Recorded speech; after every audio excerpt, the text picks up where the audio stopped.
나를 죽이지 못하는 고통은 나를 더 강하게 만든다. 철학자 프리드리히 니체의 말입니다. 최근에 암호화폐 시장이 큰 폭으로 흔들렸죠. 가격 차트만 보면은 마치 또 한 번의 폭락이 시작된 것처럼 보여지고 있는데요. 하지만 이번 하락장은 2022년대랑은 전혀 달랐습니다.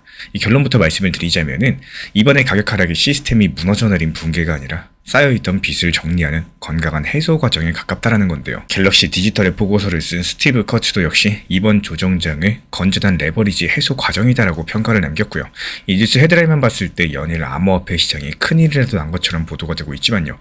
정작 지금 시장의 속내를 들여다보면은 지난 2022년과는 사뭇 다른 이야기가 펼쳐지고 있다는 겁니다. 그럼 지난 2022년의 폭락장의 기억을 떠올려 볼까요? 이 테라 루나 사태로 시작해서 3AC, 셀시우스, FTX까지도 이 줄줄이 무너졌던 그 당시에는 말 그대로 시장 구조의 취약성이 여지없이 드러난 순간이었습니다.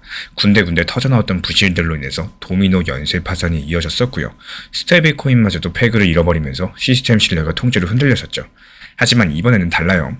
이 가격이 크게 하락을 했지만 시장의 뼈대가 멀쩡하게 버티고 있었다라고 해도 과언이 아닙니다. 대형 거래소들의 운영에는 별다른 문제가 없었고요. 테더 같은 주요 스테이블코인은 1달러 연동을 끄떡없이 유지를 했습니다.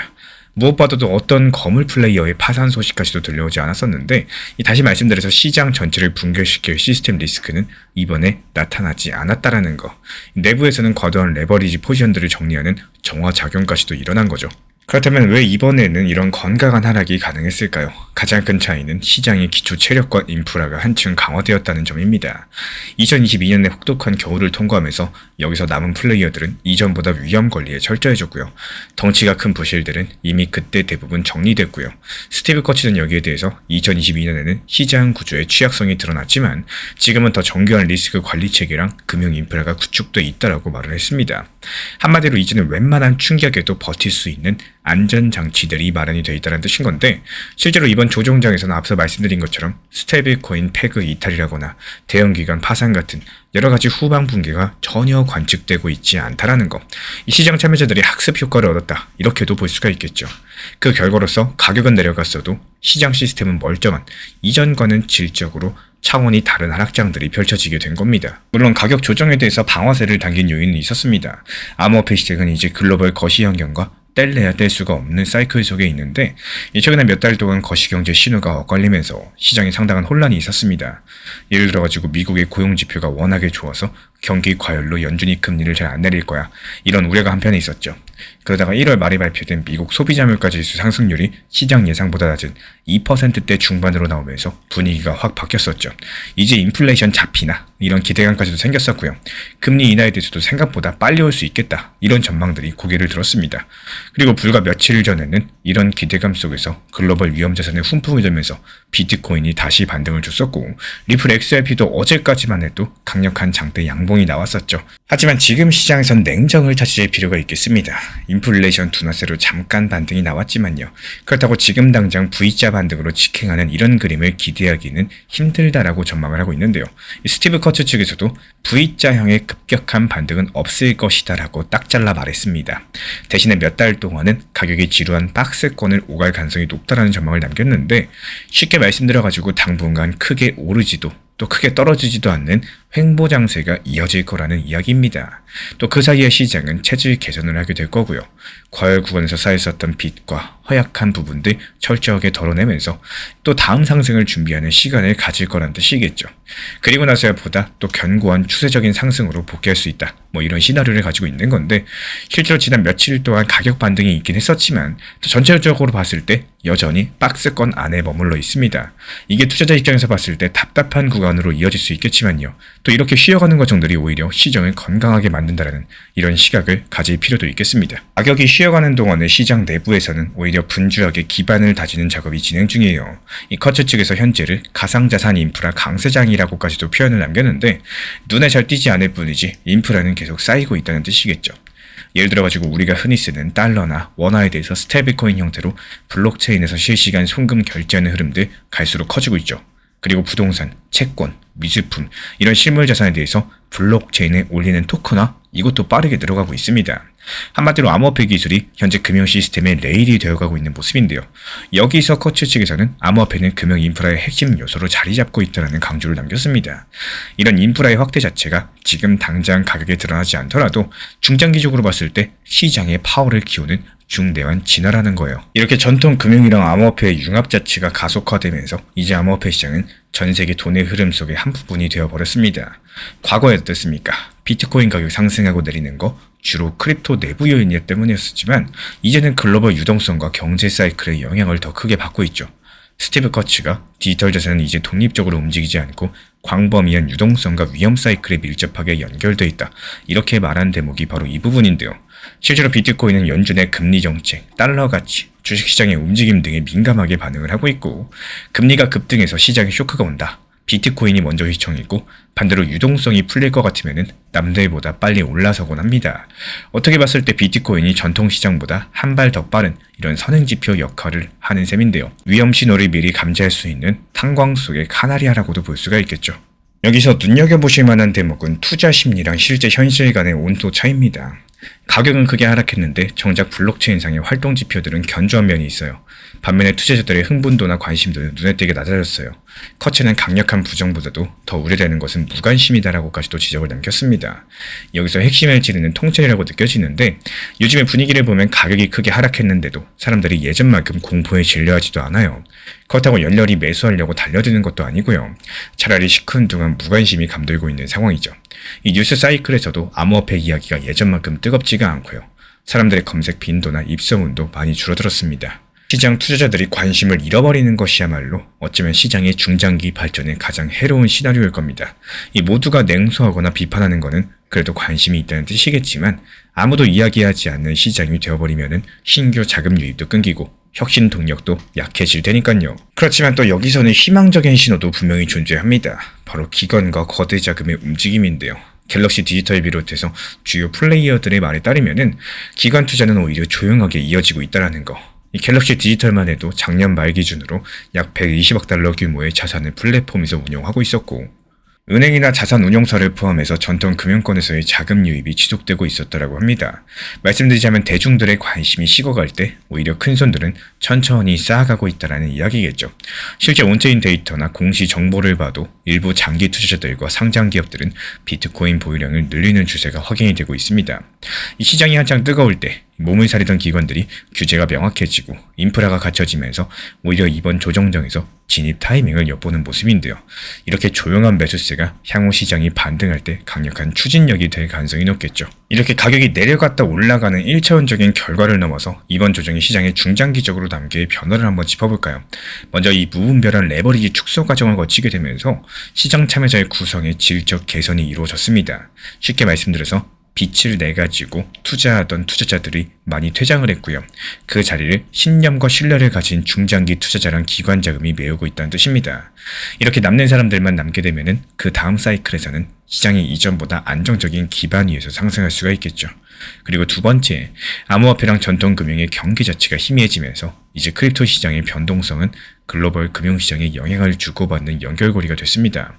앞으로 비트코인의 움직임이 S&P 500이라거나 금리랑 엮여가지고 돌아갈 가능성이 커진 건데 이런 것들이 긍정적으로 보면은 암호화폐 시장의 변동성이 예전만큼 크지 않게 안정될 수 있다. 이런 것들을 의미하고 있어요.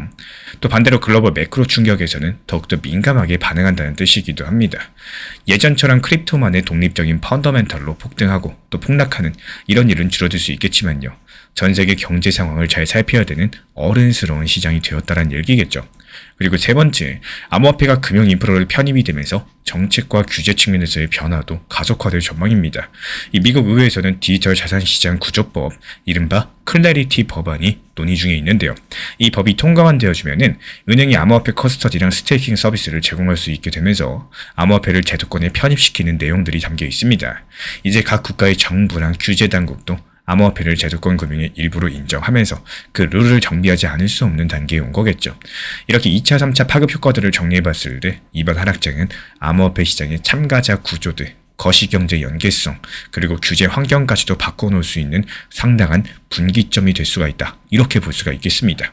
제가 개인적으로 생각하는 내용들은요. 앞서 말씀드린 것처럼 가격은 크게 흔들렸지만 2022년 같은 시스템 붕괴는 일어나지 않았고 오히려 시장 내부 기반은 더 탄탄해지는 모습이라는 겁니다. 그 대신에 V자 반등 같은 극적인 움직임은 없는 이 답답한 횡보장이 전개해야 텐데 이런 현실을 두고 서로 다른 두 가지 해석이 가능하겠습니다. 먼저 첫 번째로 긍정적인 시각, 시장이 이제 성숙 단계에 접어들었다고 보는 거겠죠. 필요 없는 거품과 빛을 털어내고 기관들 그리고 인프라 구축이 이어지면서 그 다음 중장기 상승을 준비하는 전환 국면이라는 해석입니다. 이런 관점에선 이번 하락을 오히려 반갑게 여길 수도 있어요. 과도기를 거쳐야지 지속 가능한 성장이 가능한 건데 실제로 온체인 지표나 실물 활용 지표들을 보면은 가격과는 무관하게 비트코인 네트워크 활동, 해시레이트, 유니크 지갑 숫자 여러 가지가 꾸준히 역대 최고 수준을 경신하고 있습니다. 그리고 또 다른 한 가지는 부정적인 시각입니다. 이제 시장이 식어버렸다라는 해석인데요. 가격 반등에도 투자자들이 시큰둥하고 새로운 자금들도 크게 들어오지 않는 모습을 보면서 혹시나 암호화폐에 대한 관심이 구조적으로 꺼져가는 거 아니냐 이런 우려를 가지고 있습니다. 이른바 정체기 혹은 침체 국면이 중장기화될 수 있다는 전망인 건데 이런 기술적인 혁신도 어느 정도 진행이 되면서 또 이전처럼 눈이 번쩍 뜨이는 신기루 서사가 나오기도 어려워진 이런 상황에서 대중들의 흥미가 예전만 못하다라는 지적입니다. 만약에 이 방향으로 가게 된다면 시장의 활력이 빠지겠죠. 거래량이 메말라가겠죠. 이런 시나리오를 걱정하셔야 되겠습니다. 가격이 크게 하락을 하지 않더라도 한없이 횡보만 하면서 투자자들이 지루함에 대해서 지쳐나가는 결국에 팔고 나와버리는 이런 그림이 될 수도 있겠습니다. 여기서 저의 개인적인 판단은 전자, 즉 이번 하락은 건강한 숨고르기 장세에 가깝다라는 해석을 드리고 싶어요. 저는 현재의 조정 하락 장세가 그 다음 도약을 위한 준비 과정이라고 보는 쪽인데요. 그 이유는 근거 데이터를 확인해보면 명확합니다. 온체인 활동량 증가하고 있죠. 중장기 보유자 비중이 확대되고 있죠. 기관 자금은 계속 유입이 지속되고 있습니다. 글로벌 유동성 환경들은 계속 개선되면서 금리 인하 전망이 나와주고 있죠. 이런 긍정적인 펀더멘탈로 변화가 분명하게 나타나주고 있기 때문에 가격은 때로 거짓말을 해도 또 데이터는 정직하다고 볼 수가 있겠습니다. 이번에도 이런 긍정적인 변화들이 감지되고 있다. 이런 점에서 저는 시장 구조가 개선되는 과정이다. 이런 해석에 무게를 두고 싶은데요. 실제로 커츠 측에서도 이번 변화는 단기적인 저가 매수 기회가 아니라 수년간에 걸친 구조적 전환기다. 이렇게 언급을 남겼습니다. 이 크립토가 금융시장 시스템 속으로 천천히 스며들고 있는 과정이라는 말인데요. 그렇다면 이 단기 급등락보다는 서서히 하지만 또 단단하게 성장하는 이런 그림들이 더 설득력이 있겠습니다. 투자에서 진짜 실력은요, 상승장에서가 아니라 하락장에서 결정이 된다. 이런 말씀을 드리고 싶습니다. 이 시장의 구조 자체가 정말 단순한데요. 상승하고 하락하고 반등하고 또다시 올랐다가 떨어지고 이런 흐름들이 끝없이 반복이 될 뿐인 건데 이상하게도 사람들은 늘 상승에 대해서만 생각을 하십니다. 얼마까지 오를 수 있을지, 어디까지 상승이 가능할지, 내가 수익이 얼마나 날지 이런 기대감만 가득하시고요. 정작 더 중요한 하락에 대한 준비 자체는 거의 하지 않고 있다는 건데요. 그런데 여기서 현실은 오히려 정반대입니다. 사실 상승장 자체가 크게 어렵지가 않습니다. 시장 분위기 좋고 뉴스도 좋고 다들 웃고 있고 그냥 파도에 몸을 맡겨도 매수만 해도 수익 낼 수 있는 이 상승장에서는요. 누구나 매수해서 수익을 내실 수가 있습니다. 하락장은 어떤가요? 계좌가 줄어들고 뉴스는 부정적이고 그리고 유튜브에서도 전부 다 무섭다 하고 있고 내 선택이 틀린 것만 같고 괜히 시작했나? 이런 후회까지도 밀려오게 됩니다. 이때부터는 차트 싸움이 아니라 심리 싸움이 될 수가 있다는 건데 그래서 여기서 준비가 안 되신 사람들은 결국에 바닥에서 버티지 못하고 매도를 해버리시고요. 그러고 나서 나중에 상승하면은 조금만 더 기다릴 걸 이런 후회를 반복하게 되는 거고 혹은 계획이 없이 그냥 물타기만 하다가 비중이 커지고 멘탈만 무너지게 되는 겁니다. 여기서 문제가 되는 게 뭐냐? 실력이 없어서가 아니에요. 하락에 대해서 생각 자체를 안 해봤기 때문인 겁니다. 지금 시장은 원래 하락하는 구간들이 반드시 오게 되는데 우리가 늘 상승할 것만 상상하고 있다 보니까 막상 하락하면은 사고처럼 느껴지게 되는 건데요. 그래서 진짜 투자라는 것들이 얼마까지 상승하냐가 아니라 얼마까지 하락해도 나는 흔들리지 않을까 이런 질문들에서 시작을 해주셔야 됩니다. 이 상승이라는 게 따라가기만 하면 되죠. 근데 반대로 하락에 대해서는 준비하신 분들만 버티는 게 가능합니다. 시장이 짧게 보는 것보다는 길게 봤을 때 보면은 시장이 상승할 때 더 매수하고 싶어지고 시장이 하락하면 더 매도하고 싶어지는 것들이 투자 시장에서의 심리인데요. 하지만 결국에 이 심리에 대해서 잘 컨트롤을 하시고 기분이 좋고 시장이 상승할 때는 분할 매도를 해보고 박수 칠 때는 일부 비중을 정리하는 이 떠날 줄 알면서 시장이 하락하고 불안할 때 위기를 기회로서 잡을 수 있는 이런 분할 매수에 대해서 아주 작은 비중이라도 활용해 보시는 것들이 분명히 도움이 되실 거라고 생각을 해요. 제가 안내드리는 정보방에서도 항상 비중 조절 원칙 매매라는 것들을 말씀을 드리고 업비트, 빗썸, 현물 매매로서만 안내를 드리고 있는 이유, 지금 시장이 하락하는 것은 순간적으로 크게 찾아오지만 코인 시장을 오랜 기간 동안 대응해 보신 분들은 알고 계실 겁니다. 이러다가 어느새 갑자기 시장이 상승하고 있는 걸 느껴보셨을 거라고 생각을 해요. 그렇다면 지금 이 시점 시장은 정말로 위기인 건지, 반대로 비교적 낮은 가격에 모을 수 있거나 또 새로운 대응을 하기에 좋은 시장인지 잘 한번 생각을 해보셔야 됩니다. 결국에 길게 살아남는 사람들은요, 하락장에서 무너지지 않는 사람들이 살아남는 거고, 결국에 살아남는 사람들은 이 상승을 맞춘 사람이 아니라 하락을 대비한 사람들이 결국에 살아남게 되는 겁니다. 최근에 시장이 너무 답답하다 보니까 정보방 입장에 대해서 문의 주시는 분들께서 많아지셨어요. 먼저 제일 중요하지만요, 제가 안내드리는 모든 정보방은 업비트, 빗썸, 현물 매매로서만 안내 도움드리고 있습니다. 지금 화면에 보이시는 번호나 혹은 댓글 링크에 있는 신청란을 통해서 신청 주시면은 안내를 도움드리고 있고요. 이 세 가지 방 중에 필요로 하신 방을 체크해서 신청 주시면은 필요로 하신 방에 맞춰가지고 입장 안내 드리고 있습니다. 먼저 리플 전용방 같은 경우에 리플에 대한 중요 이슈, 그리고 리플에 대한 단기 저점과 단기 고점, 중장기적으로 보는 중요 타점 같은 핵심 내용에 대해서 안내드리고 있기 때문에 영상 시청해주시는 우리 구독자분들께서 리플이라는 코인이 장기적으로 좋다라는 건 알고는 있지만 현재 같은 시장에서는 많은 답답함을 느끼시는 분들께서 정말로 많이 계실 거라고 생각을 합니다. 이 적당한 일부 비중은 단기 고점과 저점을 살려서 효율적인 대응을 만들어 가시고 또 오히려 중장기적으로 더 잘 가져가기 위한 효율적인 매매하시는 것들을 추천드려요. 그리고 두 번째로 종합 브리핑방입니다.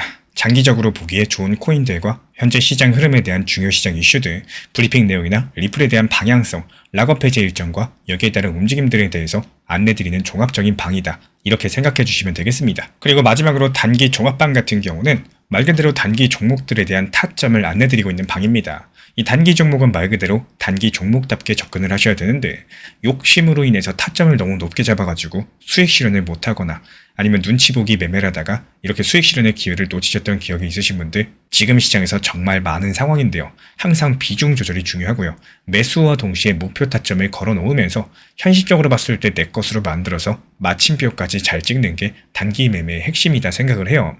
단 여기서 중요한 거, 아무리 내가 좋아하고 시기가 좋고 스스로 괜찮다고 판단하셔도 몰빵 매매는 정말 위험하기 때문에 매번 말씀드리는 비중 조절 원칙 매매로 접근하시는 게 가장 중요합니다. 끝으로 항상 말씀드리고 있지만요, 저는 업비트, 빗썸, 현물 매매에 대해서만 안내를 도움드리고 있기 때문에 절대로 해외고래소, 선물 매매에 대한 고위험 리스크 매매에 대해서는 언급조차 드리지 않고 있습니다. 무조건적으로 업비트, 빗썸, 이렇게 현물 매매로 필요하신 분들께서만 입장 신청 주시면은 안내 도움 드리도록 하겠습니다. 이 빠르게 가는 것보다 중요한 건요, 꾸준하고 길게 가는 게 더 중요한 투자 시장이다, 이렇게 생각을 해요. 건강한 비중 조절 원칙 매매 활용하시기를 늘 응원드리겠습니다. 이 리플 XRP의 매수 매도 타점은 순간의 판단이 전부예요. 그래서 우리 신사 채널에서는 시장의 숨결 하나하나까지 놓치지 않고자 모든 흐름들 실시간으로 모니터링 중에 있습니다. 이 단기 반등 구간이 열리는 순간 그 찰나의 기회 타점을 우리 구독자분들께 바로바로 전달드리기 위해서인데요. 우리 신사 채널을 이미 구독해주신 분들 중에서 실시간 커뮤니티방 참여를 원하신다면 지금 보이시는 번호로 문자 남겨주시면 되겠습니다. 이 혼자서 불안하게 바라보는 시장이 아니라요, 함께 흐름을 읽고 움직이는 경험들을 선사해 드리도록 하겠습니다. 제가 안내해드리고 있는 코인 신사 채널 멤버십 전용방에 대해서 짧게 설명드려 보도록 하겠습니다. 리플, 암호화폐 시장에 대한 중요한 이슈, 그리고 브리핑이나 시장의 흐름에 대한 전문적인 분석 내용 설명과 함께 차트상의 기술적 분석, 온체인 지표와 투자 심리에 대한 내용들을 같이 안내 도움 드리고 있고, 가장 중요한 투자 심리를 컨트롤하기 위해서 포트폴리오의 구성에 대한 노하우, 투자 심리 컨트롤에 대한 내용도 같이 안내 드리고 있습니다. 코인 신사 스터디 멤버십 가입하신 분들께서는 아래 번호 혹은 신청 링크 통해서 남겨주시면 제가 연락드리고 있고, 안내 설명과 함께 신사 채널 리플 전용 멤버십 방에도 입장 안내 설명드리고 있습니다.